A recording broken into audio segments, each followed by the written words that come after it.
All right, what's up, guys? How's everyone doing today? Bear with me a second here. All right, guys. Yes, I shaved the beard, everyone. Let's get that out of the way. I shaved the beard. Anyway, I want to welcome everybody to another Friday night podcast. Ladies and gentlemen, this is actually going to be our final podcast of the podcast season for the time being. We will have other podcasts and other live shows at a later date and time, uh, kind of randomly. As you guys know, for those who've been watching and following, we've been doing this every Friday night. So yeah, but this is going to be the last Friday podcast for a while. Uh, anyway, a couple things coming up. We have some camping coming up, which I'm looking forward to. Actually, the first bit of camping I'm doing this year is happening next week. That's right. Next week, I am meeting up with a good friend, a fellow field researcher in Pennsylvania. Yeah, I'm going to be going up to Pennsylvania next Thursday morning, and we're going to be doing some camping, and it's going to be interesting. I'm very interested to see what the area looks like for myself, what might be discovered in this area. A little background on this area here that we're going to be investigating. This location has had some strange lights, but more interesting, more fascinating right now are the tracks that have been found in this area. These ain't your average wildlife tracks or whatever. They are definitely unknown, very weird, very cryptid. Uh, 12 to 14-inch tracks with three elongated toes and a rounded heel like a human. Uh, I don't know. I mean, I've compared them to everything I could think of. Every bird species, even reptiles, amphibians. Um, I, it doesn't compare. I don't know. Uh, but these casts have been photographed, measured, even cast. There was molds made of these. So, yeah, this area in the Chestnut Ridge area of Pennsylvania.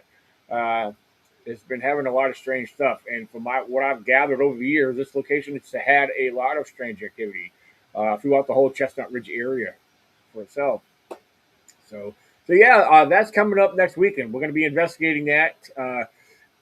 The location where we're going to be set up camp, there are property owners who have been experiencing some strange things right there by where we're going to be investigating. And yes, we'll actually be camping on the property owner's property, which we have permission from them, and we're going to be interviewing them. I've already been told by my buddy Chad that yeah, they will talk on camera and share what they know and what they've experienced. So that's going to be great. So I'll be filming and documenting all this. Um, but then again, let's jump ahead to the month of April. April 11th, my plans are I got a um upcoming Bigfoot Town Hall gathering in Parkersburg, West Virginia. Also, me and Chad will be joining me there. Chad McHale from Pennsylvania. We're going to be doing a little investigating there. I got an interview already planned up there. And then jumping ahead also towards the 25th of April, right here in Virginia, we got a Bigfoot Town Hall gathering right here in Virginia at the Waynesboro Public Library. And I was just recently contacted by the library. They want me to do another one in October. So I scheduled another one in October of this year. So that's going to be pretty cool. They remember me doing these a long time ago, and they really want to bring the Bigfoot and the cryptid shows and the programs back into the library, which I thought was pretty cool. So, anyway, guys, enough of me rambling. Let's bring in our crew members and our guests. We have David Lester. You guys know David. David, how you doing tonight? Well, I'm doing good, doing good. Like I said, Melissa's under the weather. She's not going to be joining us. Yeah, that man, that's rough. And Yeah, hi to everybody in chat. Good to see you all again. very cool. Yeah, David, we got a camp out coming up ourselves in May. I am definitely looking forward to that. Uh, that should be interesting. That's if everybody who's signed up to go is still going to go. I mean, right now that puts us up to around 14 people, if I'm not mistaken. So That'll be good. yeah, so that's going to be more than what we normally have at camp. So, but all right, David, yeah, if you're ready to bring our guest in, I'll go ahead and bring our guest in. Our guest is Dave Scott. Welcome to the panel, Dave. How you doing? Thank you for having me, my man. Oh, absolutely, absolutely. And I do want to throw it out there. We do have a live chat. We're going to watch the live chat the best we can. Um, if there's questions, I'll pop them up on the screen, or we'll address them as well. So, but anyway, yeah, I'm interested to see where this is going to go tonight. There's a couple things that we're going to get into that Dave's got going on. But Dave, you're also a podcast host yourself, and you're an experiencer. You've got some activity going on your property up in British Columbia. If I'm correct me if I'm wrong. If I did I mention the right place? Yeah, well, you're almost there. I a host of Spaced Out Radio, a terrestrial radio station show that also goes into a podcast form and obviously YouTube. I mean, nowadays with streaming, you have to kind of get all the genres in there. But I have a radio background. I was a journalist for a number of years before wanting to know what it was like to have food on my table and gas in my tank at the same time. So you can tell a job in radio really doesn't pay very well, but it is a love of passion rather than a love of finance for a job like that. But that being said, up here where I am in the Caribou region of British Columbia, so to put it on a map, if you're driving from Vancouver, it's about 6.5 hours northeast into the start of the central part of the province.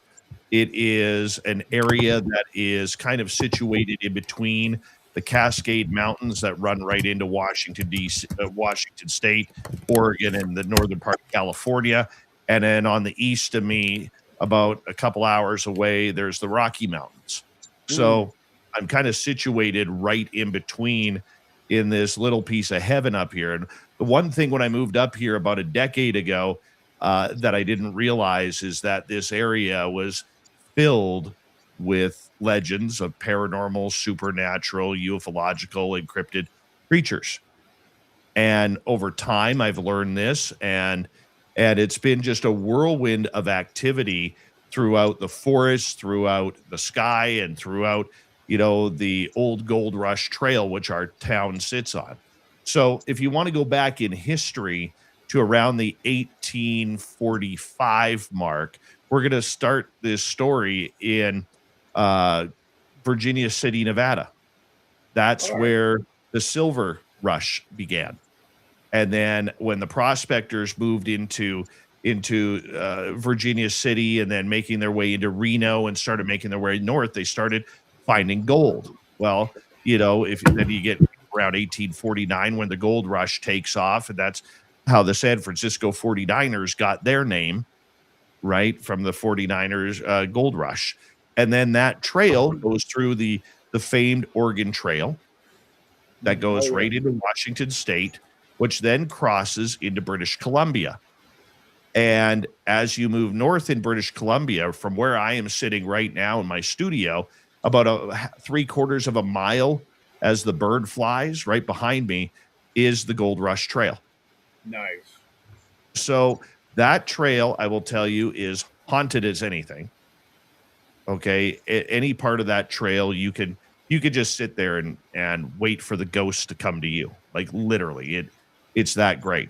And I started kind of looking into the whole phenomena around here, obviously with Spaced Out Radio. That's kind of what I do. So you just kind of slowly, when you move into a new community and don't know anybody, you just kind of slowly start peeking your head through everything, just to see if anybody has any stories that they want to share. And it's been very interesting. I'm always asking. I'm always interested. I'm always talking to people daily who've been here, especially First Nations people and, logging truck drivers, because we are a blue collar type community. I mean, there's only 2,500 people in the main town. I live about 8 miles north of town. And, there's about 1,100 in my community. We're not talking big numbers of people here. So when you get to some of the old timers that have been here 35, 45, 55 years, you get some good stories. You really do. Very interesting. Real quick, I do want to clarify. I have to. Yeah, I wasn't even thinking, but just based off of a couple things on the live chat, real quick. Yes, we go live every Friday night, but yes, I wasn't even thinking today's Saturday, and we scheduled today for Saturday in regards to Dave Scott. So, yes, we are live right now. I guess I threw a couple people off because it's Saturday, and we normally go live on Fridays. But so, yeah, I just want to clarify that, and so thank you guys for asking and pointing that out. But it is Saturday, and that's scheduled based off of Dave's availability. So, and Yeah, tonight you is can blame me. You can blame me for this one. yes, yeah, we'll do Yeah, that. what the hell? What the Well, hell? Dave, I think it was said in the intro that you are an experiencer. Yes. Can you give a rundown on that? I'm not yet with Bigfoot, unless you're talking about something else with Bigfoot. Well, I was always a believer growing up. Do you mind if I take a little bit of a long road here? Hey, No, go. go Yeah, free. this show's yours, man. All right, cool. So I was a journalist for 10 years. I quit terrestrial radio in 2007. I like to say that I retired because it's so much better to say you retired than quitting, you know? And in 2011, I had, I had believed in stuff. I'd seen a couple of UFOs, and I had worked in a haunted building and lived in a haunted house. So I was familiar with it. And I remember going back in time. I always, you go camping with your buddies when you're teenagers, and you're sitting around the campfire, and you say, hey man, I would love to see a UFO. I'd love to see a ghost, and I'd love to see a Bigfoot. Yeah, And at that time, I'd seen two out of the three. I wasn't really a forest guy, even though I lived, right in the heart of British Columbia, where there's a lot of trees and Bigfoot talk around the Harrison River and Chehalis River. I mean, Harrison Hot Springs, everybody knows Harrison Hot Springs. Even if you don't know British Columbia, you've heard you're in the Bigfoot world of Harrison Hot Springs. And I, would go out. Sometimes we'd go ATVing out there, but never really paid attention. It'd be one of those things where, hey, man, it would be cool to see a Sasquatch or something. And in 2011, I had an experience that completely changed my life. My wife was all into this woo woo stuff, psychic ability, cleansing the chakras, meditation, and all of this stuff. And you know what? It was her thing. It really wasn't mine. So I didn't really buy into it. And then on December 13th, 2011, that's when my life changed. 7:45 p.m. We were having an early Christmas for my daughter, who was going away with my ex-wife's parents over Christmas and New Year's. They were going on a Christmas cruise. So this was the only time that I would get to have Christmas with her. So I called all the family over. We did a Christmas just for her, and we did a turkey up. Had about 20 people in my house. The Vancouver Canucks were playing the San Jose Sharks that night. And, because that's what you do in Canada in the winter, you watch hockey. And it was about 7:45 at night, and I was cleaning up my living room and my dining room with plates and dishes, helping with the dishes from just an incredible meal. The rest of the people are kind of crowded in my kitchen / rec room area where the game was on. And my parents announced that they were leaving. And I remember being really pissed off at that, because it's like, your granddaughter's going away for 3 weeks. We're not going to see her over Christmas. And this is a true story. Dancing with the Stars was more important to my parents, because they had their routine. They loved their Dancing with the Stars. And as much as I disagreed with that, it pissed me off. Right? And so as I'm cleaning up, my mom, who at that time was a 2-time cancer survivor, she walks through the doorway. My wife comes and gets me. Sorry. My wife comes and gets me through the doorway, and she goes, hey, your parents are leaving. So I'm pissed off. And when I'm pissed off, I kind of clam up. I put the glasses and the plates that I had in my hand, I put them on the table, saw my mom on the other side of the doorway of the kitchen, and I go to give her a hug and say goodbye. It was going to be one of those lame hugs that you give, when you're upset with your parents, but you got to hug them. I was going to give her one of those lame hugs. And my mother had these beautiful blue eyes. And when I made eye contact with my mom, I walked through the doorway. Mom, give me a hug. And I look at her, and her eyes are jet black, and her pupils are white. Wow. And as that is happening, I realize that there is no sound coming from the other room where everybody's doing the dishes and the hockey game is on the television. There's 18 other people in that area. And I kind of cocked my head to the right. I look at my mom, and immediately I start getting sick to my stomach and want to cry. And my mom all of a sudden gets this look on her face like, oh, and she shakes her head. Her eyes go blue, sound on in the other room. Everything goes back to normal. She gives me a hug. And in the meantime, I knew I was staring into the eyes of the angel of death. I just knew. People have asked me for years, how did you know? I can't explain it. I just knew. Okay. So I immediately after the hug storm right down the hallway to the master bedroom. My wife comes up. She goes, "Are you okay?" And I'm like hyperventilating, crying. I said, "I just saw the angel of death in my mother's eyes." Like I was that matter of fact. And my wife is like, "Oh my God." She goes, "Well, go give your mom a hug and your dad. They're getting ready to leave. The door's already open. Go pull yourself together. Go give him a hug. We'll deal with this later."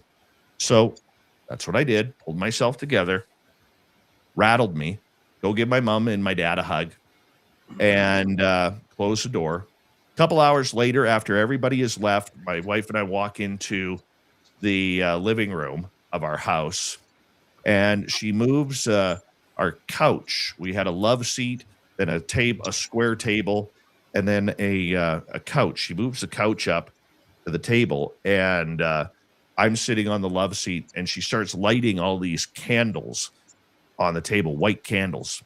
I said, "What are you doing?" She goes, "I just want you to sit back and relax," because the journalist in me is now playing through my head. Well, okay, what happened here? Why did you see that? What did you see? So on and so forth. She's like, "I just want you to relax, and I want you to tell me what you saw."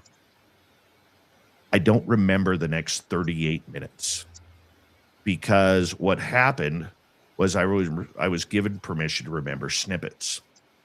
I ended up channeling the angel of death. I had no idea what channeling was. Channeling to me was grabbing a remote control and flipping through the channels. Okay. No idea what it was. And he came through me and he said, "You were not supposed to see me, but since you did, I'm here to give you an explanation on how to keep your mom alive." And I remember he said that we needed as a family to start showing my mom more love, especially love, because we were all getting very frustrated with my mom. She'd beaten cancer twice, but we didn't know the pain that she was in. And, you'd call up my mom and it would be like, hello. She'd answer the phone. "Hello. Hey, Mom, it's me. How you doing?" Oh, the pain. I'm in so much pain. And it would be like, this is conversation after conversation, even a couple of years after she had defeated cancer. And, we were all getting frustrated.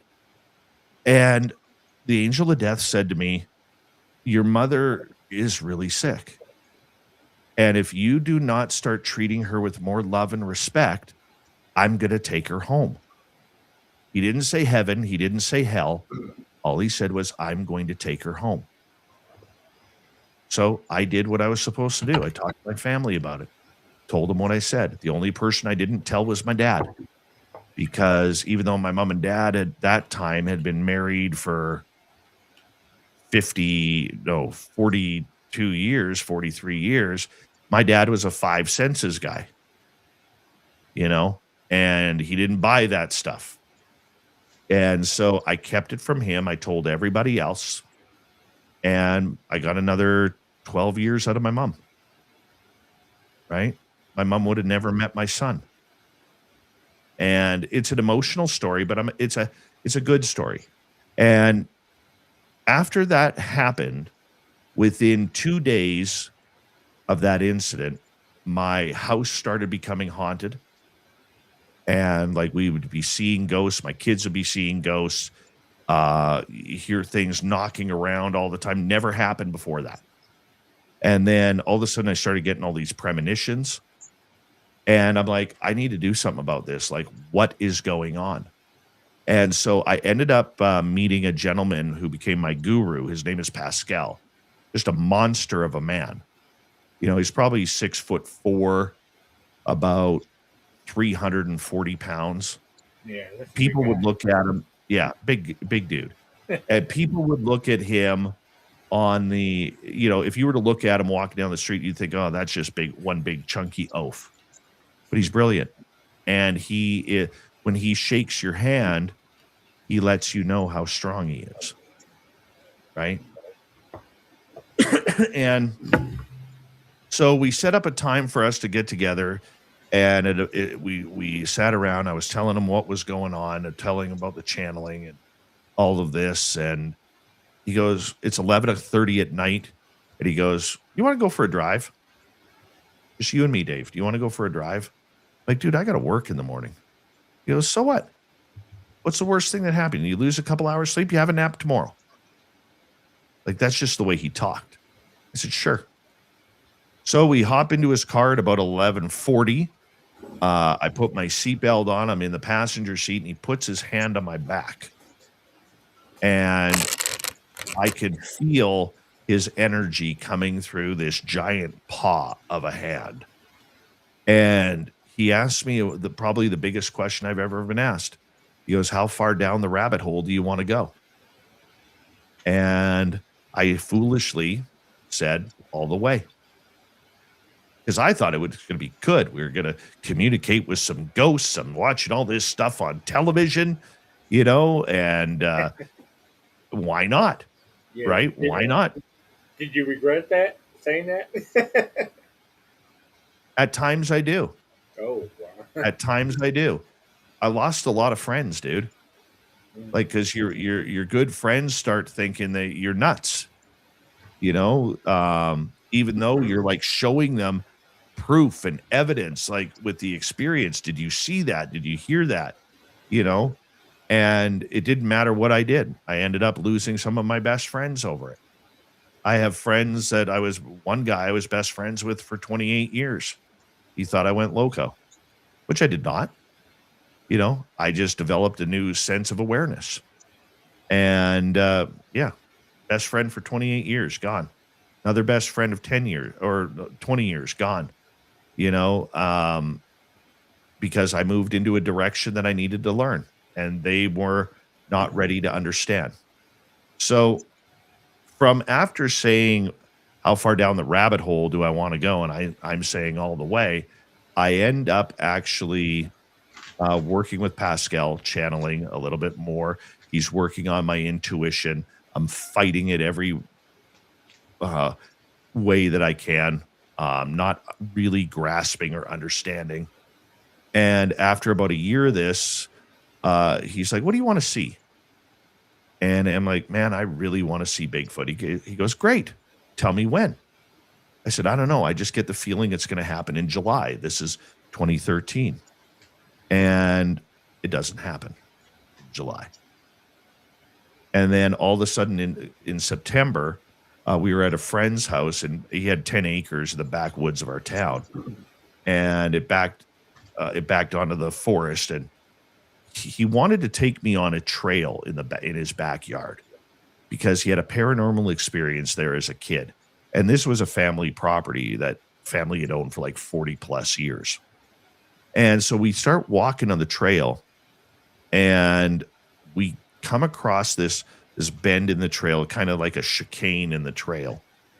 And right at that chicane, there is a tree that is snapped at 8 feet tall. Now, this is a big tree, probably that round. Okay, pretty thick. And it is snapped, and it's fresh. And looking at it, the bark is still wet. And as we were talking, we're like, well, there was no windstorm last night or the last few days. There's nobody chopping trees. I mean, like it looked like it had been pulled down. And in my extremely amateur way of understanding Bigfoot, okay, I said, Sasquatch has apparently been known to snap trees. And he's like, huh, cool. We got a lot of stuff happening on the property. Maybe it's Sasquatch. And then all of a sudden, as we're looking at this tree, we start getting that feeling that we're being watched. And right from there, we started looking around, and about 100 feet in front of us, there's this big fir tree. Because in British Columbia, we get some nice old growth over here. And the canopy of that fir tree was, making dark shadows in below. But we could see a figure standing behind the tree. And it was peering out, and then it would peer in. And then it would peer out again and peer in. And I said, Davey, my friend's name was Dave as well. I said, do you see that? He goes, yeah. I said, that's a shoulder right now. Wait. He's going to peer out. Watch. And then peer out again and back. Then peer out. This went on for about 5-6 minutes. Now, because there was a lot of activity on the farm and Dave's fiance at the time was very, very spiritual, they had rules on the property. You could not be there to drink. Okay, like if you were doing anything spiritual, there was no drinking, no marijuana, no nothing. Okay, you had to be stone cold sober. No photographs allowed because she wanted whatever was there to know that they weren't being there for publicity. Okay. Don't forget, at that point in 2013, Facebook is still young. YouTube is still young. There's no TikTok. There's no Instagram, right? Well, I guess there would have been Instagram, but it was in the fledgling stage. Yeah. Social media wasn't a big thing, but you could see it building. Yeah. Before I got on Facebook, I was I was on MySpace for a short period until I discovered Facebook. Yeah.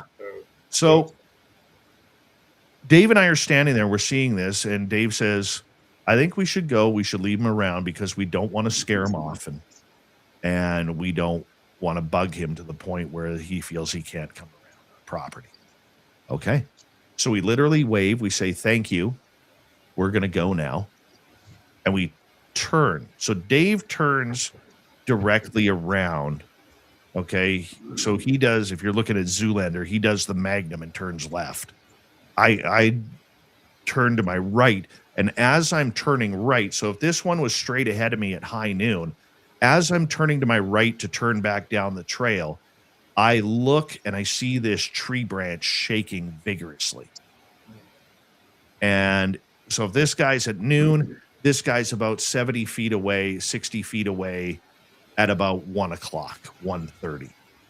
And I see this shaking of this tree branch. And that's where I see the second one walk right through where that tree branch was shaking. And I got a full right side and back profile. It never looked at me. I only saw it from the waist up. Biggest thing I ever saw. It had the brownish cinnamon red hair. The one thing that was really impressive to me was the size of the shoulders and the fact that there was no neck. It was just shoulders and then up to the conical shaped head. And he walked right away, did not look at me, nothing. And I was like, Dave, did you see the next one? Well, Dave's already about 40, 50 feet down the path. And all of a sudden I'm going yellow belly because I got two Sasquatch within 100 feet of me. And they're big. And I start running down the trail. I mean, dude, I'm fat now. But back then, and I don't do things by years. I do it by pounds. And, back then I could still sprint a little bit. And I ran down there to catch up to him. I'm like, oh, my God, there was a second one. He didn't see the second one because he was too busy walking down the path. And so that was my first interaction with Sasquatch.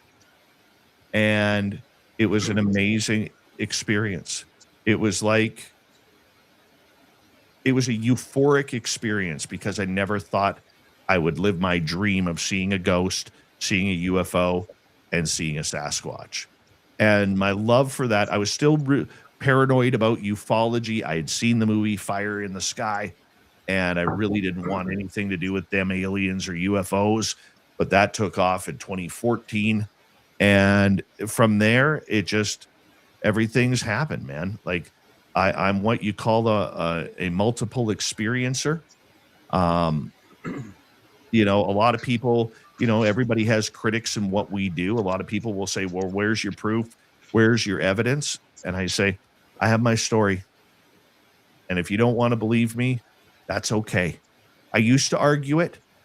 You know what? You don't believe me? I'm being honest with you. But nowadays, the cynicism of people and the dangers of how people are attacking others on social media, I just don't care anymore. You know what? If you choose to believe me, great. Thank you, because I'm not going to lie to you. But if you choose not to believe me, well, that's on you. I have nothing to prove to you.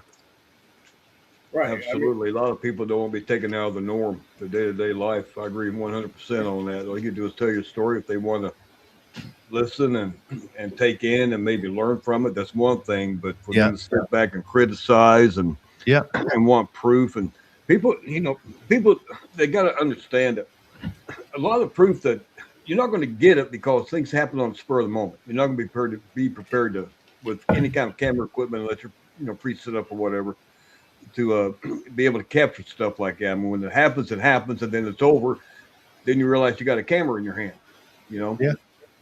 I mean, well, I mean, and don't think for a second too, Dave, to add to what you're saying, because you're 100% right. The phenomena, if you look at it, like the biggest thing that I have learned over the last 6-7 years, especially, is Bigfooting or cryptids are not separate from UFOs, which are not separate from the paranormal, which are not separate from any other part of the supernatural phenomena. There is this entire phenomena that is controlling this entire aspect of what's happening to people like you guys, to myself, or whatever.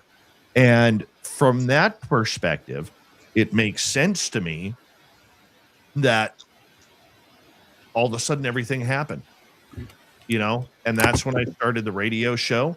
And that's when I just started kind of moving forward with it. But the one thing, gentlemen, I want to subscribe here to you. I'm not a researcher. Okay. I'm an enthusiast, because after 10 years of doing spaced out radio, doing over 2,000 interviews, the one thing that I've learned is semantics are really true. Okay.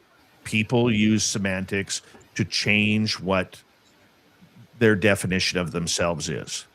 Like, I get fired up when I see somebody who's never spent a day in journalism, but in our field, they're titling themselves as a journalist or an investigative journalist, you know, in covering the Bigfoot story or the UFO story. No, you're citing it for false credibility. And the unfortunate part is your followers are going to buy into that. Well, as a journalist, because I was never an investigative journalist, okay, I take issue with that. I do. And so I really want to specify that I am an enthusiast. I'm an experiencer. Last year, I started a project called Flight 21, which I know, Daniel, you want to get into a little bit later. That I started some very amateur, and when I use the word amateur, I'm putting that in capital letters, amateur research in this area of Flight 21. And I enjoyed it. I really did. And so what do I do instead of getting ready for year number 2 of that? Well, I'm preparing for year number 2 of Flight 21, and I'm preparing to start my business here, Haunted 108. Yeah, real quick before we go on, a quick question on you from the live chat. They want to know if you know or are you familiar with Thomas Steenberg, who is also located somewhere in the British Columbia area. Yeah, Thomas and I actually lived in the same town. Oh, okay. And we never met. We finally met at a conference a year ago or 2 years ago at a Bigfoot conference here in British Columbia. And that was the first time I'd met him. But I had talked to Thomas. I had interviewed Thomas. He's a veteran. Thank him for his service. Do I agree with everything that he says about Bigfoot? No. But you know what? Everybody is on their own path. Right. And I'm Yeah. okay with that. Yeah, I never met him. I may have had some small, brief chit chats here and there somewhere on social media, Yeah. but yeah, my friend Nikki Cologne from Texas, Yeah. a few years back, she actually did a camp out with him and a couple of others up in Washington State somewhere. Yeah. It He's a was nice pretty cool. man. Yeah. I do want to preface Thomas is a nice man. He's been I haven't talked to him personally in years, but when I did call him prior, he was always very, very cordial and kind to me. So I've got nothing but respect for him. Cool. No, Well, everything you've been going. No, go ahead, Daniel. oh no, I was just going to make mention because I know one time probably about a week or so, a couple of weeks ago, or maybe whatever. One thing you mentioned about your property and the location, with everything you've already talked and shared about, you kind of described it as your own personal Skinwalker Ranch, basically. Yes. Yeah, it's pretty much what you kind of boil it down to, which I Yeah. thought was interesting. So that is Flight 21. Okay, yeah. Okay, All right. it's not my personal property. So do you want to get into Flight 21 right now? Because it's Oh, a fun sure. story. Oh, absolutely. Yeah, we can start off All in right. there. Yeah. Flight 21 is Canada's largest unsolved mass murder. Mm. On July 8th, 1965, there was a plane that took off from Vancouver, was heading north on a milk run to drop a bunch of people off in Prince George and then eventually making its way to the Yukon Territory, city of Whitehorse. And when it was about 25 miles southwest of my town, it blew up in the sky. There was a bomb on board. Now, it wasn't a terrorist or anything like that. It is still Canada's largest unsolved mass murder. 52 people perished that day, from children to elderly to the pilots, and there was no survivors. It blew up in the sky. People were heard screaming as they were falling into the forest. And when the plane hit the ground, it caused a forest fire. There was not even a single logging road cut into the forest at that time. They had to cut in order to try and get to the location. They had to cut down trees and use backhoes and bulldozers in order to race out there to get a recovery crews in there. Like it's in the middle of nowhere. So in 2018, my friend Merle, who's with the Paranormal Road Trippers, he's based out of just outside of Vancouver. He's like, hey, has anybody ever investigated Flight 21? Oh, no, I don't think so. He goes, what do you say we do it? Okay, let's go. So at that point, I was not a firearms owner.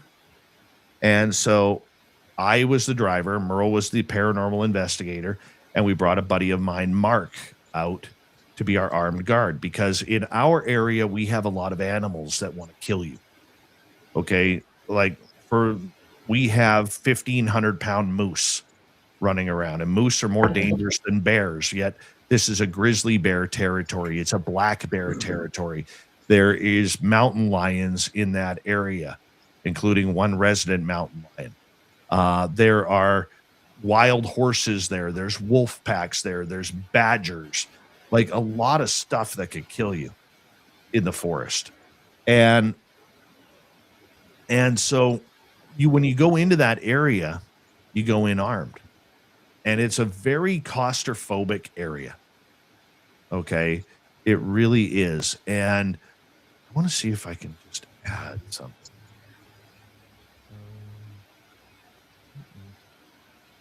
No, that's not going to let me. I should have prepared for this. I apologize. Oh, no, I have a little map of the area. But if you want to see what it's like, you can go on my YouTube channel, Spaced Out Radio, and look at Secrets of the Forest. We have a section in one of our playlists called Secrets of the Forest. Yeah, Long real story. real quick, if you have an image you want popped up, if you can't get up, if you send it to my messenger, I can take it. I'll be digging for like 5-6 minutes, and I don't want to kill the flow. Oh, no problem, no problem. Yeah, because I could have popped it up on here for Yeah. us. So, yeah. So basically, what happened there was we walk into the crash site. We do the investigation at the crash site. We believe we are still, because nobody's ever come forward prior to that. We believe we're the first ones ever to do a ghost hunt at the site. And so after about 90 minutes, Merle's like, hey, man, what do you say that we go look around? Maybe there's some more debris around. Most of the plane is gone, but maybe there's some other debris or whatever. Let's go try it out. So we take this deer trail from the crash site. We go into the trees and, we're ducking and diving branches, and all of a sudden it opens up to a meadow. And so Mark says, you guys head over to that boulder over there. I'm going to stay here. I got a good line of sight in case any animal comes through. Not even thinking Bigfoot, man. And Merle and I walk our way over to this meadow, and we look 12 o'clock north to us, and we start hearing. So I look at Merle, who's a cop by day job, and I look at him and say, did you hear that? And he goes into cop mode. He goes, hear what, Dave? I said, did you hear that voice? He goes, yep. So I turn. Mark is about 30 yards to our left. And I turned and said, Mark, did you say something? He goes, no. I said, did you hear that voice, that grumbling? No. Wasn't me. So looking into the trees ahead of us, I'm like, hello, who's there? Can you say hi back? Again, a couple minutes later. Didn't even put 2 and 2 together about the Sierra Sounds. Didn't even put it together. We're thinking ghosts. Okay, we're in ghost mode. We go, then there's nothing. Everything's quiet. So we go back to the crash site. There's another piece of landing gear that used to be on the plane. It's in one section. And then there's a little knoll that goes down into like a little mini cul-de-sac. Okay, like when I say mini cul-de-sac, like you could turn a Jeep around in it, but you ain't getting another big vehicle. You're going to be doing the Austin Powers pivoting of the vehicle to get another vehicle out of there. And Mark goes into that area. Now, my friend Mark is probably the most brilliant outdoorsman I've ever met. This is a guy who's chased grizzly bears. He's been a wolf pack hunter. He's been a mountain lion hunter. He's been a hunting guide. He's done everything in the forest, knows everything. The guy is brilliant. So he's down in the little cul-de-sac. Merle, I'm standing on the knoll. Merle's just up from me about 15 yards at the gear, and he's setting everything up. And then all of a sudden, all hell breaks loose in the branches behind him. And the tree branches are shaking, and he's hearing this huffing and puffing, what sounds like footsteps. And he goes, I'm out. And I yell to Mark, get out, bring the pointy stick over here, because there's a bear over by Merle. And Merle takes off past me, and he's going down the trail. He's like, I'm out of here. I'm out of here. And at that exact point, Mark puts his backpack down and raises his rifle in front of them, because there was something bipedal coming through the trees at him. So basically, we were escorted out of the forest, because we had the guy on the left, we had the guy who chased Merle out, and the exit is in between. We were escorted out. So this stuck with me for about 8 months until I heard the Sierra Sounds again. And then I heard that part on the Sierra Sounds. And I'm like, you got to be kidding me. So I call up Merle, and I'm like, Merle, listen to this. He goes, dude, that's like what we heard. I said, yeah. The problem is this is from the mid-1970s in California. He's like, no way. And I'm like, yeah, dude. Like, it's crazy. Like, what is going on here? So it was something that we all of a sudden were like, okay, well, we have Sasquatch in the area. We had a Sasquatch encounter. Cool. Go back there to the site a couple more times, looking for paranormal stuff. Merle comes up and visits. We go back there. Nothing really happened. In 2020, it just was bugging me a little bit, so I decided to put a gifting site up there. And I went to the dollar store, bought a bunch of kids' toys, including a little mini rubber basketball. And in my extremely unscientific way, one day, I saw the basketball and moved. I picked it up, and I saw there were fingerprints on it. And in my extremely unscientific way, I was trying to take a picture of it. I got a couple photos of it. And then all of a sudden, my hands were cold because it was like -5 degrees Celsius. And so that would have been about 25 degrees. Yeah, And I started to drop my phone, and I brought my phone and the ball up to my chest, and the ball came in hands first, or handprint first, and rubbed off on my jacket. I was pissed off, really pissed off, because I had these fingerprints. I got the photo, but I wanted to take that ball home, and I wanted to maybe have it analyzed, right? Because it was greasy. It wasn't dirty. It was greasy. Right. And that was just odd. So I know there's a question coming in here. Yeah, there it is right there. It just popped up. Had Mark or Merle ever seen a Sasquatch before that time near the crash site? No, they hadn't. Now, Mark was an extreme skeptic of Sasquatch. Extreme. He's like, dude, I've been in the forest for, since I was a kid. If anybody would have seen anything, I would have seen something. And we hear that all the time from hunters. But if you were ever out with Mark and watched him track an animal, you could see. I remember one time we were walking out of the trees one day where we found I had seen a Sasquatch print prior. We were walking out of the trees, and he goes, "Oh, the horses were here. Wild horses were here." And I'm looking down in the moss. I'm not seeing a damn thing. Like, where? There's no prints here. He goes, "Sure there is." He goes, very faintly, you could see the front part of a hoof, but the moss had already come up. But it was just like that much, like just minuscule. In metric, we'd say millimeters. I don't know what that is in Americanized measurement. Yeah, but a lot of times I have to look that stuff up to compare it to inches or feet. Yeah. I stop at an inch, man. I don't know what comes before you guys, Yeah. but that's why everything's bigger in the US. So, and he was like, yeah, there's the horse. And then I would look, and I don't see it. Then he'd get on his knees and he would point there. Sure enough, that's where it was. So with Mark in 2016, we had found a footprint, about a 15-inch track. And it was beautiful. Nice and wide. You could see the dermal ridge of the side of the foot coming down to the heel. And in 2017, we had a real dry summer that led to forest fires. And we had a lot of area burn. And so when we were back, I met Mark in 2017, like after the evacuation order was rescinded and we were allowed to go back home. We were evacuated for like 10, 12 days. Nothing scarier than wondering if your home is going to burn down or not.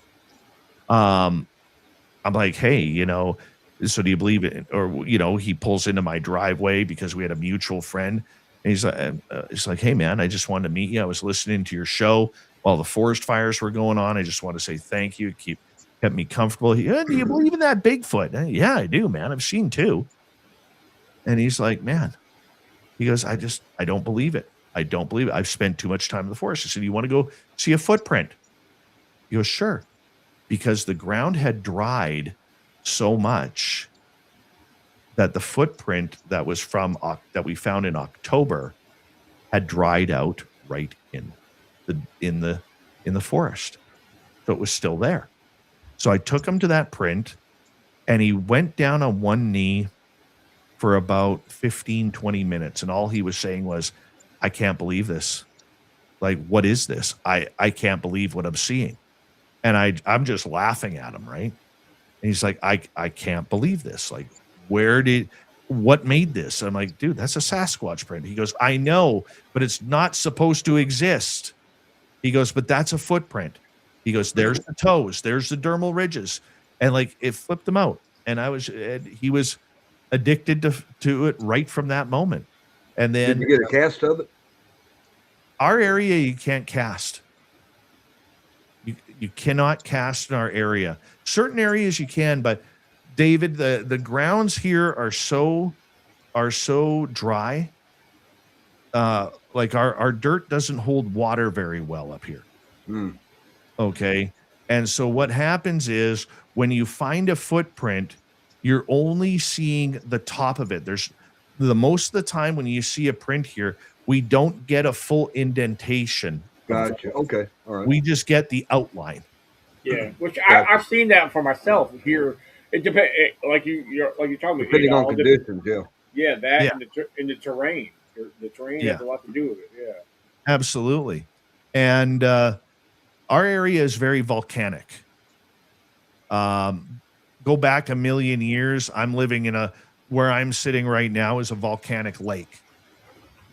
So the ground here is when the water goes, and it sinks in, and then you know. Give you an example. I got snow in my backyard, but I've got 10 fir trees in my front yard, and the fir trees have already sucked up all the snow water, and my grass in my front yard already looks like it's summer burnt grass. Right? That's how quickly it dries out here. I would love to have taken more prints, but Mark finally saw a Sasquatch with me and my son and another friend in 2022. That bugger was about a 10-footer. We don't know how he left. We just know that he vanished. He was about 80 yards away from us, and he vanished. I have no idea how he left. 4 of us were staring at him, and he vanished. Like, poof, he was gone.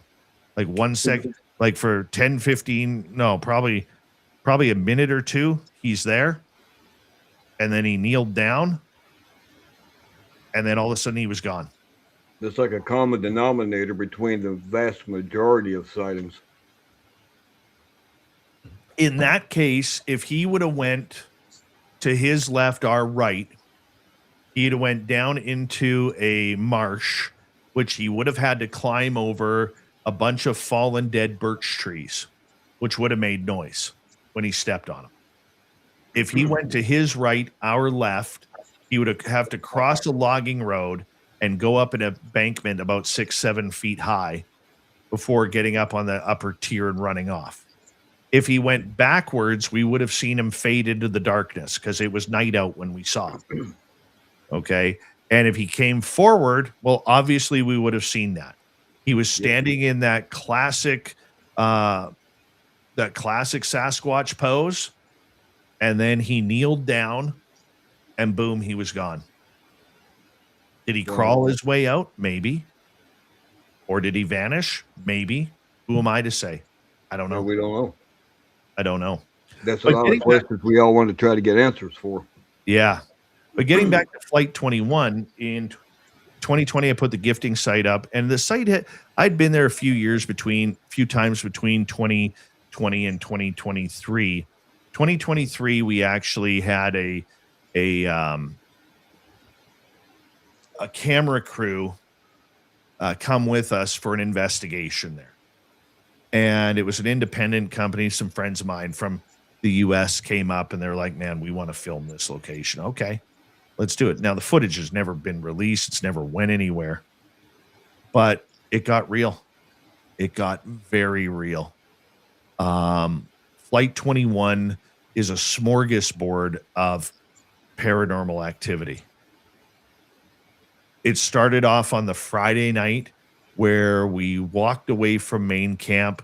We put glow sticks up in the trees so we could find our way back. And we walked into this meadow. And I don't hear very well. I got a lot of tinnitus from my years of wearing headphones in radio. And but Merle, our psychic Samantha, and a couple people from the film crew kept on hearing male and female voices, just loud enough to hear, but not enough loud enough to make out what they were saying. We're in the middle of the forest, like 25, 26 miles into the forest, guys. We're not near civilization. There's not it's not like, when you go out in my area of BC, it's not like going, down your local logging road or Forest Service road and you see motorcycle, guys on dirt bikes or ATVs, and maybe they pulled their trailer up in that area and they're camping. It's not like that up here. There's not the population for it. And it's scary. Like, it is scary dark at night. And so we start hearing something moving around us. And once again, we have an armed guard there because of bears, because of wolves, mountain lions. And Merle turns, and Merle seems to be getting some activity. He's taking the lead on this. He goes, after seeing this big shadow, he goes, if you're over there, out there, can you go to the tree and pull down the glow stick? And then about 5 minutes later, we hear this rumbling by the tree, and we watch the glow stick come down about 1.5 feet. That was scary. It was cool. It was scary, though. And we go back to camp, and we start doing, do you know what the Estes method is? Yeah, I'm not familiar with it. Yeah. Okay, so the Estes method is a paranormal technique where you put somebody under a blindfold and you get rid of their senses. You put noise canceling headphones on, so all you're hearing is a radio signal going tick tick tick tick tick tick tick, and then you put a bandana or a blindfold on, right? So that way you're depriving your senses to hope other senses come on. So they sit me down on this log, and I go under, and I'm not hearing anything. Like, there's no voices, no nothing. But on the side of my head, I see this in the blindfold. Okay. I have my eyes open in the blindfold, and I see this bright white orb.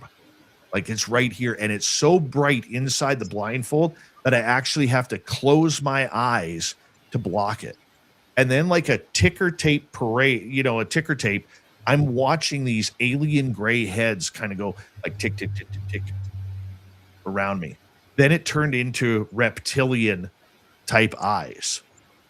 And so I'm saying to the guys, I'm like, I'm not hearing anything, but I'm going to tell you what I'm seeing.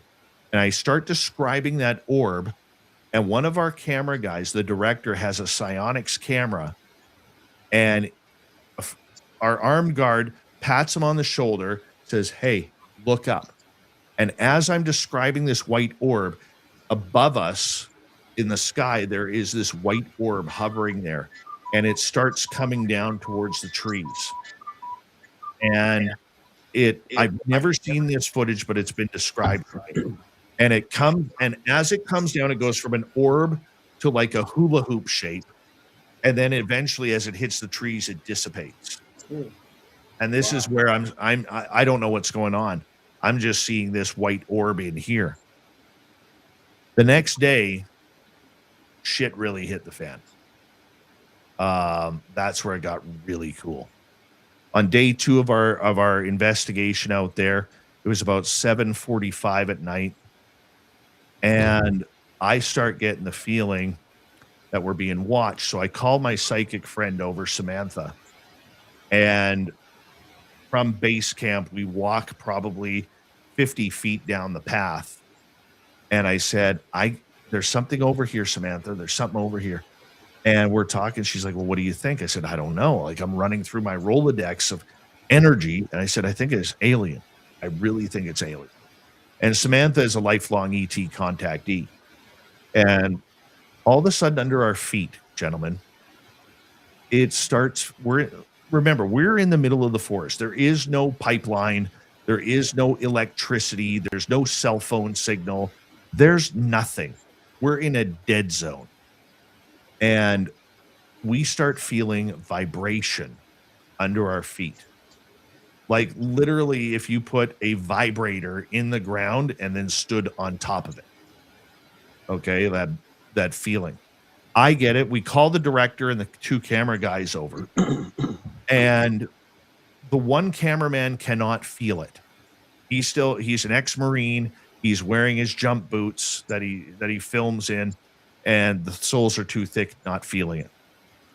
And as we're having this conversation, Merle takes off down the path, past us, and then so if you imagine the trail, base camp's up here, we come down, and then we go this way. It's like a 90-degree angle.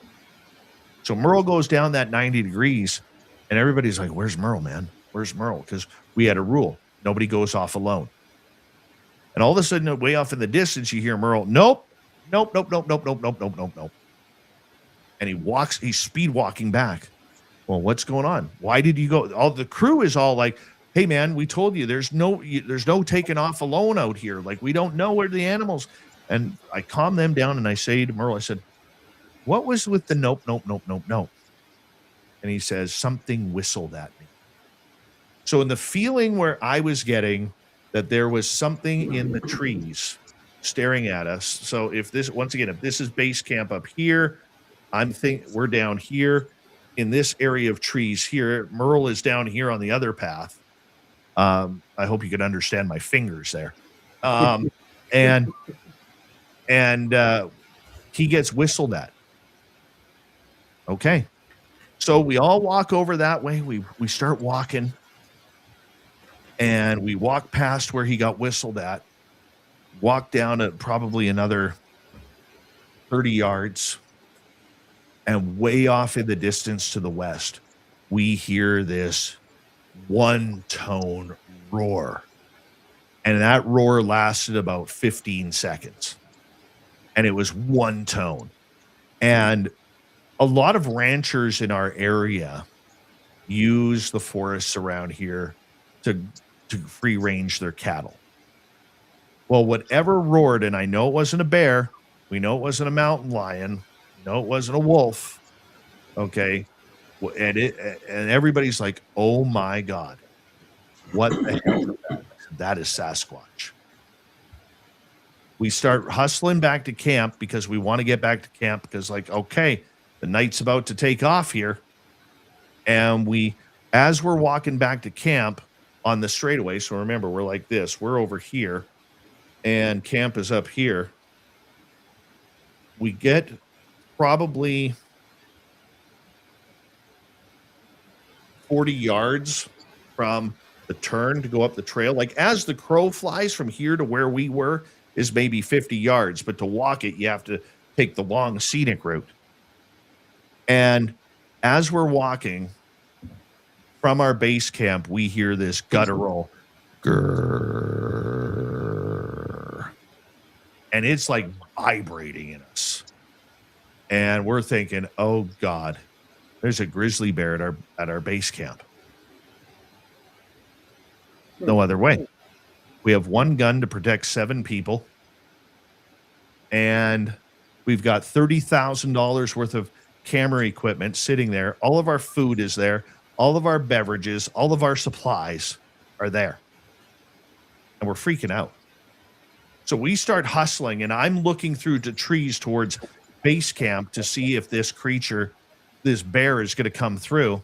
And all of a sudden, as I'm walking, something about 20 yards in front of me into the trees catches my attention. And it's this big brown thing. And it's matte shit brown color. And then I realize that there's no hair on it. I stop and I'm like, there's no hair on that. That's not a Bigfoot. Okay, what is that? And it had a shape of an outside number 8. Like just a number 8. If you were to draw the outside of an 8. And I'm looking at this, and the way the sun is hitting it, the sun is hitting the top corner of this thing, whatever it is. And what's matte brown color? Well, it's yellow, orange, green, black, and white. That's what makes brown. And I'm like, that's metal. So I stopped the team. I'm like, what the hell is that? And I'm pointing at it. It's only 20 yards away through the trees. Like you can see it. There's an opening there. And they're like, what is what? I said, that brown thing over there. What is that? 6 other people could not see it. They're like, where? Where? Right there. Like if I'm pointing at you, Dave, right on the screen, you're right there. That's what I'm looking at. 20 yards away. They can't see it. So they start moving over because one of the people in our group said there's something moving over here. So they move to the left down the trail, and 6 of them see alien grays walking through the trees. I walk over. I'm like, where? Where? I want to see this. I want to see this. I didn't see them. They're like, it's right there. Doing the same thing. Right there behind that tree. It's peering out right now. I can't see it. How come I was able to see the UFO but not the aliens, but 6 others could see the aliens and not the UFO? So we go back to camp. All this calms down. Go back to camp. We're all kind of freaked out in a good way. And none of our stuff has been touched. There's no bear prints. There's no animal prints. Nothing. I think, as weird as this may sound, and I have trouble saying it, I think there was a Sasquatch at our camp that warned us about the UFO in the forest and the aliens in the forest. And that's what that growl was about. And the other thing I want to add to that was last year, a friend of mine, Lee Strauss, you got to get him on your show. He's great. Lee Strauss, I showed him where the UFO was. He brought out his Geiger counter, and there was still radiation coming off the moss and the saplings that were there. Wow. That's what I bought. I did a couple months ago. I bought a Geiger counter just for that, based on stuff that's been happening on us during our camp outs, to give us another tool to be able to use while we're out in the field. Yeah, I was just about to bring that up, and I'm anxious to see if it does pick up any readings on that, I think it's going to be very interesting if it does.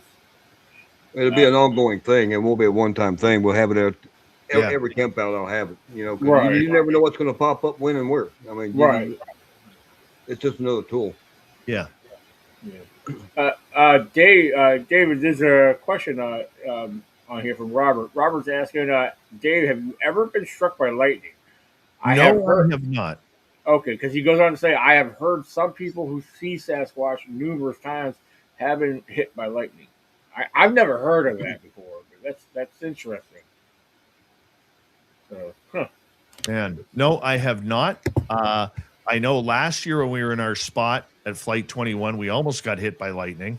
Oh. I got a great video of that on my YouTube channel.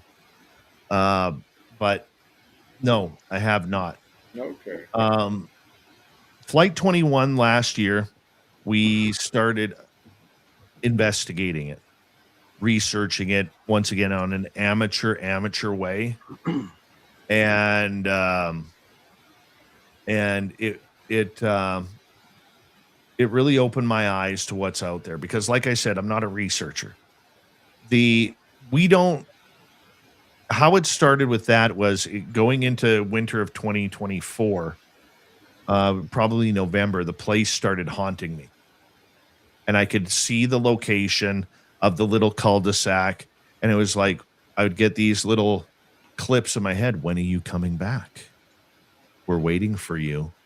When are you coming back? I was like, this place is haunting me. right? And I had a friend of mine, Nelson Dellis, who's the 5-time United States memory champion. The guy can remember anything. He just knows how to work his brain. And he tried to summit Mount Everest 4 times. And every time he didn't summit, he'd have dreams about the mountain calling him back. And so Flight 21 was kind of doing that to me. And so I got a hold of my buddy Tim and I said, Tim, this is my idea. I think we need to investigate Flight 21. It's not about the crash site. Okay, we leave the crash site alone. The crash site, I think, is the cause. But the question is, what is the effect to everything else that's happened there? The UFOs, the aliens, the Bigfoot. Okay. And almost immediately, we started getting interactions. We had tree knocks from about 40 yards away, if that. We found probably one of the funniest stories was one of them snuck up on us and was ripping ass about 30 yards away from us in the trees. And if you've never heard a Bigfoot fart, it's hilarious. It is. And we ended up finding the droppings of that. Here's the screwed up part about the droppings. I went back. We found the droppings in late August. My last visit there before the snow started falling was in mid-November, and the droppings hadn't decomposed. They're still sitting there. I'm curious. Like right now, we're in winter time here. There's too much snow to get up there. But come May, when I start heading out there again, I'm very curious about how many of those droppings are still there. We did take a sample of them. We do have a sample. I'm just not giving it away to anybody. I want to make sure. I've talked to a couple of friends of mine who are anthropologists. We're trying to find the right scientist who I can send it to, because you just don't want to release it. That might be the only Sasquatch dookie you ever find, if it is. If it is Sasquatch, come up missing and never hear from it again. Over here on the East Coast. Oh, go ahead. I'm sorry, Dave. No, I was going to say, as far as Flight 21, has anybody else been out there doing any researching, or are you all the first ones that you know of? We're the first and only ones that we know of. Are you doing a documentary on this? There have been other people that have dabbled around there, but never done it hardcore. And are you planning on making a documentary on what you're doing out there, or are you out there filming for your own information, or what? I'm filming a series called Secrets of the Forest. It's on my YouTube channel. It's very amateur. It's very basic. Okay, there isn't smooth editing. There's no music in the background that pipes up when things are happening, and we're just showing you what we're seeing. We're not keeping it real. You're not fluffing it up. I like that. Absolutely. That's exactly what we're doing, Dave. Yeah, exactly. We keep it real. We're not putting a bunch of music in it. We're not ad-lib. We're not doing any of that stuff. You get what you get. We film and document as much as we're able to capture. Absolutely. And then we just started getting it on on a streaming network. It's not like other people's stuff. It's not for entertainment. If you're looking to find a Bigfoot in a video, you're not going to. Yeah. If we're fortunate, hey, that's great. But you say you're not really a researcher, but it sounds to me like the more you dabble in this, you're becoming one. You know what I mean? Well, you know what? It's funny because you may not get into a real hardcore, but you're taking enough with you to be able to extract some information from it. I'll tell you though, man, I have so much fun there. And look, I have been scared there. The one night we had either a Wendigo or a skinwalker trying to lure us into the forest, man. That was an eye opener. That was scary, because way off in the distance, if I keep hearkening on this fact that if people actually know how deep into the forest we are, and how there isn't a population, because the majority of people who listen to this type of show, they've never been deep in a forest. You know what I'm saying? Correct. You know, they may have gone through a little forest near their town, or maybe, went for a drive out in the wilderness to see if they could see any deer or bears or whatever. And then they go a few miles in, okay, let's turn back. The road's getting a little rough or whatever, but we are 25 miles in. Okay, like when you drive in there, man, you don't see cars. There's no traffic. There's no people. You're out there. Even when I'm out there hunting, okay, if you see 5 cars, literally, and this is kind of the attitude of the area. If you see 5, 6 cars on your day, you're like, oh, this area is being overhunted. I'm out of here. Well, Robert's got a question out here. I think you're about ready to answer that now. You say you drive back here about 25 miles. When you get to where you're going to park at, how far is it from where you park to the crash site? Luckily, if you have a 4x4, a certain type, like if you have an ATV or you have a Jeep like I do, you can get in there. A Toyota 4Runner will get in there. A Nissan Pathfinder. You need 4x4. You need good tires. Do you drive up to the site itself, or you have to park and then walk? If you don't have 4x4, you can get to a certain point. Then there's a gully you need to go through, a pretty steep gully up and down. It's accessible by vehicle then. Okay, that's what the question is. So. Yeah, but you need a good, like, I don't know if a truck could handle it, like an F-150, or a bigger truck, because the trail is really narrow. But an ATV, a side-by-side, a Jeep, a Bronco, something along those that are built for that outdoor type of trail, you can get it. But I mean, where the crash site is about 3 to 5 miles from the main logging road, and you're on a goat trail. Like, every time you think, man, this trail won't end, you're right. It doesn't end until it ends. From your last research, you say you're going to be going back out there again. From your experience on the first time you were there, have you put together a game plan on how to approach it the next time? Yes. Yeah. Good. That's actually an excellent question, because my main research partner, Tim, is no longer investigating this year. He's had some brain trauma stemming from too many concussions back in our younger, stupider days. And so he had to give it up. I've totally assembled a new team here. Merle will come up every now and again, but Merle lives 4.5 hours from me. So it's not like we're easy access here. I'm assembling. It's funny you mentioned this, because right after I'm done this show, in about 20 minutes, I have to go down to my local museum where my new potential team is sitting, and I'm meeting them, and we're having a meeting for the first time. So great. Okay. We're going to be going out there. The mistakes that we made last year, we know. There were times when we didn't have a camera running. That's when things happened. We need more than 2 researchers, and there were only the 2 of us. We need at least 4 to 6 people up there per investigation, because there's too much territory, too much going around. So we need more. Right. But not much more. Like, you don't want to bring in too many people in there to intimidate. But I know we're going to have to rebuild trust. Okay, because of all the new faces that are going to be there. One thing I will say, the way I research it over many others, I don't chase them. I let them come to me. They're curious. They're like house cats. They can't help themselves.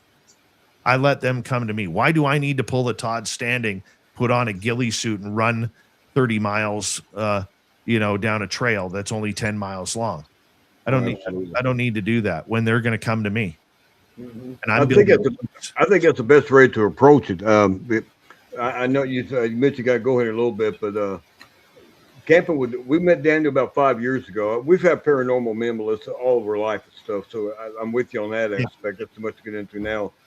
But I retired from the Army in '98. I retired from the local sheriff's office here in 2018. And my mindset is I got the analytical mind I want to answer. So basically, what I've experienced growing up with that, I haven't seen Bigfoot yet, but I've always watched that stuff on TV and the shows. But with that said, when we met up with Daniel approximately 5 years ago, now that I'm retired, Yeah. we could get out in the woods and I could start pursuing this. And Melissa's out there with us. And the first couple of years, we camped out at Elkhorn Lake, Bigfoot research. And I mean, that's our primary intent. Then we switched over to another area. We've been out there for the last 3 years. We're going out there again this next year and getting on the line, letting it come to you. We're out there looking for evidence of Bigfoot, basically anything cryptid, but pretty much Bigfoot. This past summer, we wasn't looking for it, but multiple people in the group, we got strange recordings, radios going dead, coming back alive, multiple, not just one, several radios at various times. We've seen an orb out in the woods about 40 yards away, just a little bit off the ground to vanish. Me and Daniel seen it for about 4 or 5 seconds. And that's just a highlight of some of the things that we encountered this past summer during the last two campouts. We wasn't looking for it. Now we want to know why that's happening. And we're still going to research Bigfoot, don't get me wrong. And Daniel's mindset from the get going on, it's pretty much Bigfoot. After this last summer, now his mind's shifting into a little bit. Now, what else is going on here? And it's all primitive, no power lines. People don't live out there. There's old homestead stuff out there. It's got a big history. Just to cut it short, but it came to us. We did not go looking for it, even though we were trying to research Bigfoot. Absolutely. So I'm with you on that aspect. Let it come to you. Absolutely. Fascinating. Absolutely, my man. Yeah, with our site out at Flight 21, it is a little bit rugged out there. Like my wife and I, we even talk about this is going to sound really odd. The place has to clear you in order for you to be there. Like we've brought people in there who've been there before and we got nothing that night. The minute that person leaves, the next time we're there, all of a sudden everything explodes again. But it was rare last year that we didn't find fresh footprints. Here's one for you. I don't know if you've ever seen this. We saw two of these prints about 90 yards apart. One in the middle of a trail, right in the middle of the forest, another on a trail right in an opening. And it looked like a giant duck print about the size. So if you took the size of a basketball and put it in the dirt with that looked like the shape of a duck print. So you think that big duck print, two of them, 90 yards apart. And guess the stupidity of my amateur ways. Forgot to take a picture of them. We all do that. Yep. Yeah, don't feel bad, Dave. No, hey, I'm learning. That's all I'm saying is I'm learning, right? Even the experts are going to miss it from time to time. Well, there's no experts in this field. Don't get me wrong on that, but people that go out and actually do expert filming and all kinds of projects, not just this, they're going to miss stuff from time to time. Unless you got something running 24 hours a day, 7 days a week, 360 degrees, you're not going to catch everything. Yeah. All you can do is tell your story. If people want to buy off on it, they can. If they don't want to buy off on it, well, that's on them. I got no ego to hurt or feelings to bruise or anything like that. You know, I mean, I just tell it the way it is, what we experienced, and they take it for what it's worth. Yeah. It's like the location I'm going to investigate next week. I'm meeting up with a good friend, fellow researcher in Pennsylvania. And the area we're going to be camping in and investigating, he has found 14-inch tracks that have three long agated toes with a rounded heel that looks like a human. Now, I've dissected these images and compared them to every other known species possible. I even went along the lines to present them to Ken Giard. You know, I have communication with Ken and Lyle. They're great guys. They're good friends. Ken, now, of course, he wouldn't go on record on film because, you know, he said he would have charged Look like He that. charges, yeah, he charges people. Oh, that's interesting. They're Yeah, similar, but it's more narrow.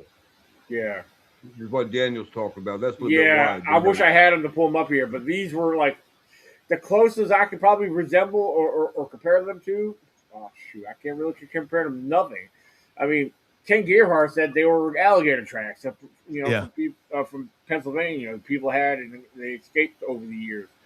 These Yep. do not have alligator heels. These have rounded Right. heels like a human and three toes that were very long. Weird. Now, yeah, I mean, the closest I can resemble, I was actually, matter of fact, I was talking to my father early about this, and I showed Dad a picture, and Dad's like, "Oh, those are some kind of bird." I said, "Well, that's what I think too, but they're not any known bird species that we know that exist today." Yep. Now, the only thing I can compare it to is a pterodactyl. Right. It's the closest thing that was known to live and exist in this world is a pterodactyl track. And but these are What I was thinking is on that when you first sent me those pictures, I looked at them, Daniel. If you remember seeing some of the older werewolf movies showing the okay, tracks, right? they're long, narrow, rounded heel, and with 3 to 4 toes in Yeah, the front. free toes. Yeah. They look like Yeah. these three fingers right I, here, maybe a I little remember longer. seeing those on TV sometimes, the older movies. I mean, that's what they resemble. I got a to guy, me. Daniel. I got a guy. Do you know? Write this down. He goes on YouTube by Cryptid 559. Cryptid 559. Yeah, he is a friend of mine from California. His name is Javier. If you message Javier, he's on Facebook at Cryptid 559. He actually had a close encounter on the ground with a pterodactyl. Really? He might be able to help you out with that. And again, that's cryptid what? 559? 559. Like the area code 559. Okay. Here is the I don't know if you could see that, but that's the droppings. Yeah. That we found after the farting incident. Hey, hold that up there. I'm going to enlarge that real quick. Go ahead and put that back up there. Give me a second. I'm going to enlarge the photo. Okay. So here's the interesting part. Okay. This is my buddy Tim. This is where we found the droppings inside the trees. Animals don't back their asses up into the trees, drop a deuce. Right? And give me 2 seconds here. Where are we here? Here's one of the prints. Like I was telling you earlier, like there's one of the prints right there. Okay. That's about a 15-inch print. And here's something really interesting for you guys. A psychic lady, a friend of mine, I don't know if you know her. Her name is Robin Haynes. No, name doesn't sound familiar. Well, one day she tells us when we're going in, she's like, do yourself a favor, take some pictures of the trees. They're in the trees watching you. So Tim decides, because he's my cameraman, he decides to take that photo. And you'll see he put a yellow circle on there. So when we zoom in on that yellow circle, this is where it gets really cool.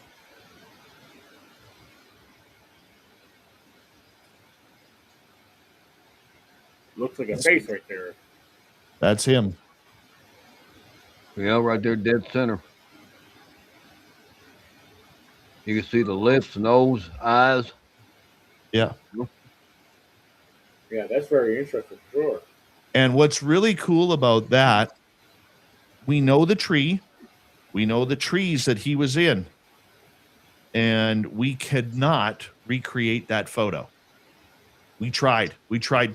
On 2 separate occasions. We even waited for the exact time of day to try and recreate it, because you have to go backwards. Okay. So for instance, if say tonight we took that photo, a week from now, we would have to go back at a different time to try and balance out the the sun shift on the angle from the sun, because it changes, right? So, yeah, that's Flight 21, man. Lots of Do weird you, stuff. do you all take out any infrared or IR thermals or infrared? Like that? There you go. Okay. I have. You know what? We took it out last year, and we actually filmed a ghost walking behind chairs.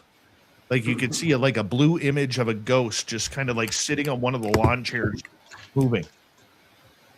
It was kind of cool. It's on our Secrets of the Forest.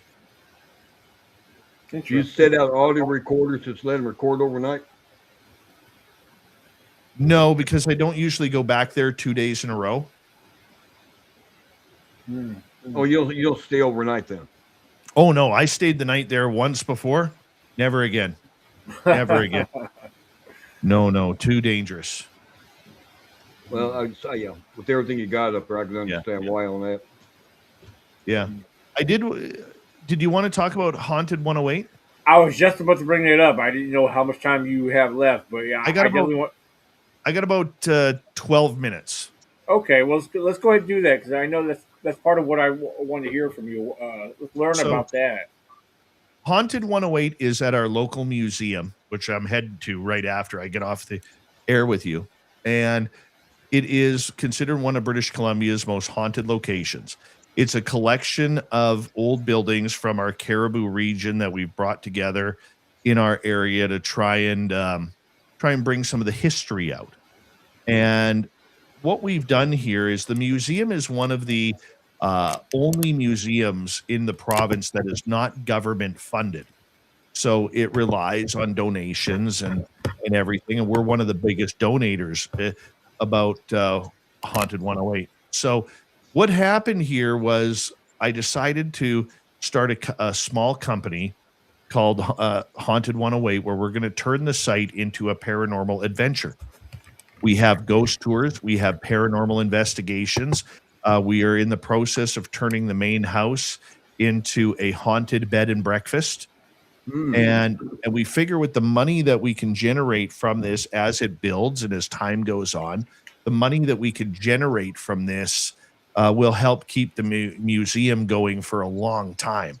So it's a real important project, not only for history, but for everything. And what a lot of Americans don't understand, and rightfully so, is British Columbia during the gold rush was just like the wild, wild west in New Mexico, Arizona, Nevada, and California. It was crazy.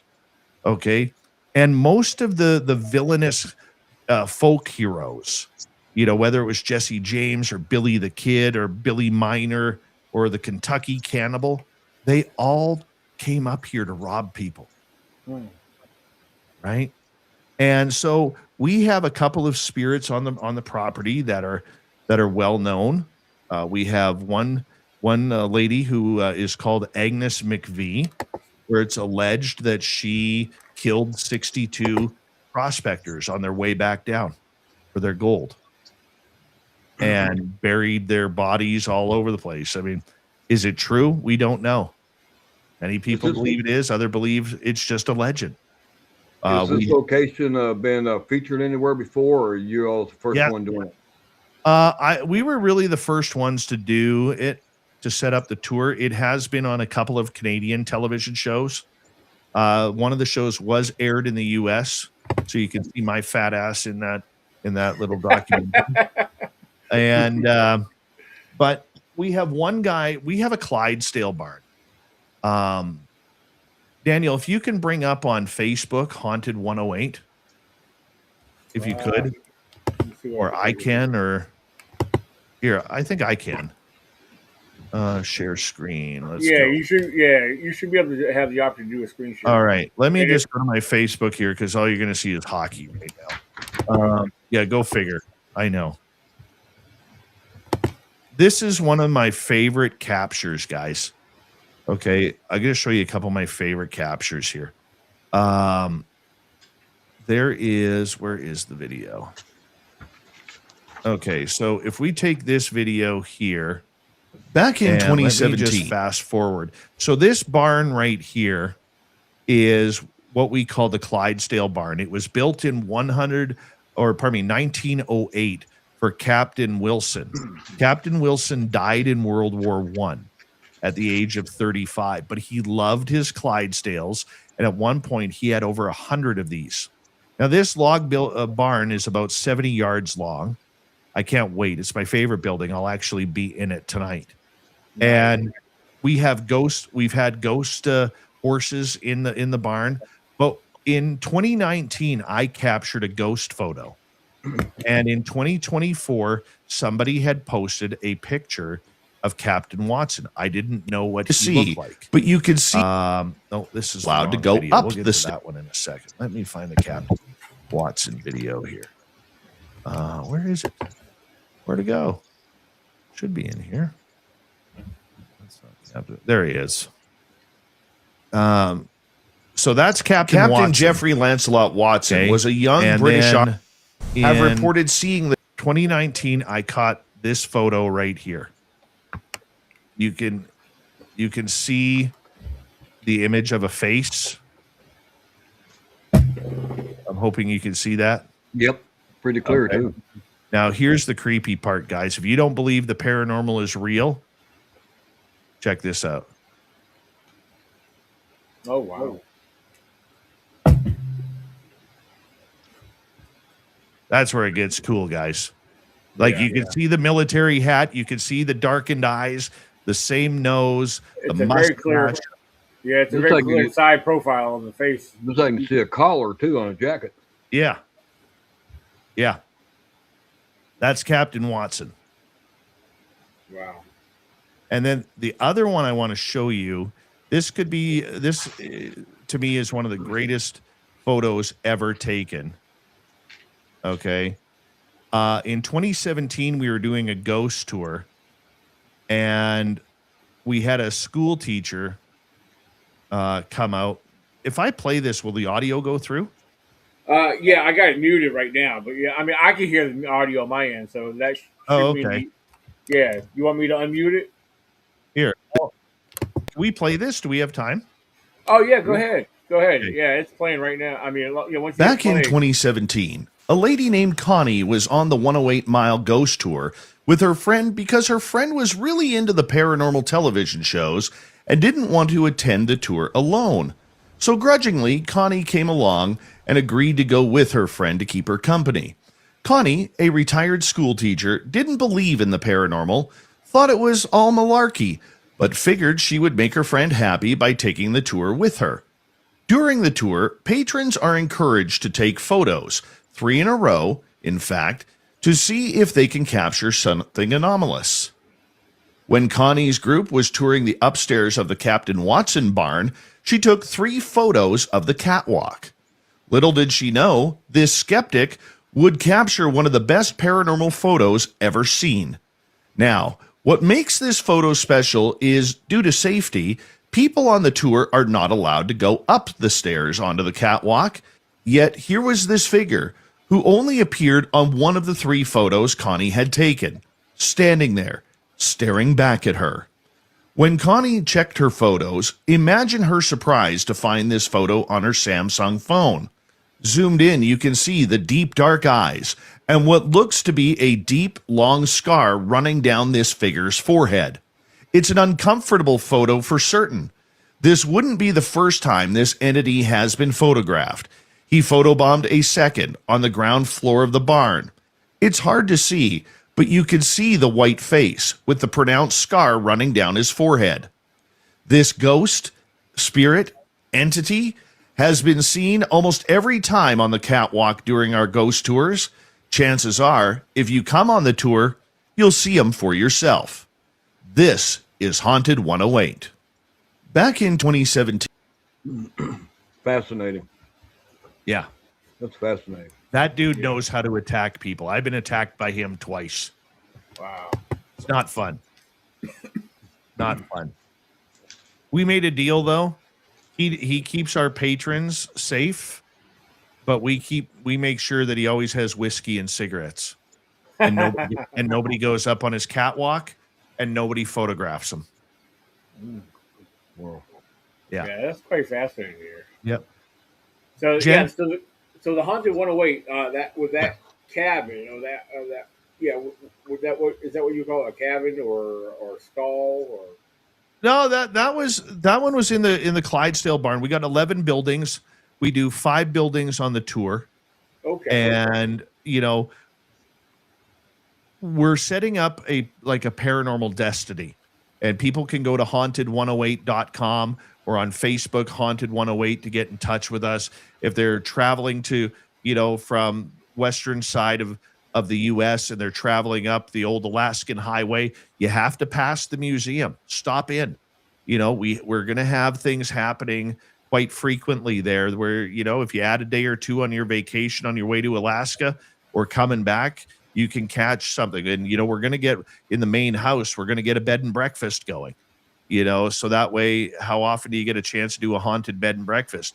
And the best part about it for our American listeners is that you're paying in Canadian dollars.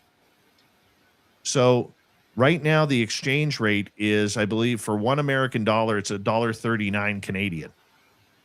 So if you're actually saving a lot of money by hanging on out and having this paranormal adventure with us. Yeah. excellent. David, that sounds like something we'll have to plan in the future if we can get out there affordably. Absolutely. I want to see you guys here. But I do have to get going, gentlemen, because I have to get to the museum to make my meeting at the top of the hour. And thankfully, the museum's only about a 5-minute drive away. But I appreciate you guys and thank you for the time. And Well, it's been a pleasure meeting you. Great Yeah. talk. Fascinating discussion. And thank you guys for your service. Daniel, you're not allowed on my show until you grow your beard back. Well, I mean, we'll see. We'll see. I mean, you can't see on camera right now, but I got stuff growing. I know, back buddy. in. I'm just giving you a hard time. I know. Let's get you rescheduled for a Friday night on my show. Okay, that sounds good. So Yeah, man. as long as I'm not scheduled to be out in the woods, I mean, I can definitely do it. Yeah. So. Let me know because I know it's getting to that busy time. Much love, guys. Thank you very much. Care. And I really appreciate this opportunity to chat with you guys. Absolutely. We definitely got to get you on here again, though, for sure. Oh, yeah. Anytime. Let me know. You were an awesome guest, and thank you, and have a good time tonight, by the way. So appreciate it. Absolutely. Take care, gentlemen. Yeah, take care. All right. Well, this has been a great night, man. Thank you, David, and I'll be in chat with you in touch soon. So. Yep. Thanks everybody for being in the chat tonight.